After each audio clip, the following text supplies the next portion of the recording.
Whenever you guys get a pre-qualification saying that you're pre-approved or pre-qualified for a credit card or a loan, you guys are going to get a hard inquiry after you accept it. Now, the only time I've seen people not getting that hard inquiry is if they're doing like the Apple trick, then they're going to freeze their report so that they don't get that hard inquiry. But a lot of times you guys are going to get the hard inquiry when you guys accept it. So there's a lot of credit cards out there that can like pre-qualify you, like such as like all the Discover credit cards. They can pre-qualify you without a hard inquiry. And I do still have like a $50 statement credit when you guys get approved for the Discover credit card. So make sure you guys come to my website, Rickita.com, and apply for it, because with this link you guys will be able to get that $50 statement credit. But Discover you can pre-qualify for it.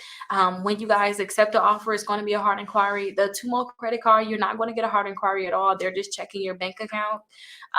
And when they check your bank account, they're going to let you know how much they can actually approve you for. And Navy Federal, a pre-qualification again, but when you accept that offer, a hard inquiry. So yes, they're going to say, hey, you're pre-qualified, but as soon as you accept the offer, it is going to be a hard inquiry. That hard inquiry is going to temporarily drop your credit score some. So probably like 3 to 8 points. It can drop your credit score, sometimes a little more, sometimes a little less. But yes, you're going to get that hard inquiry, and it is going to temporarily drop your credit score.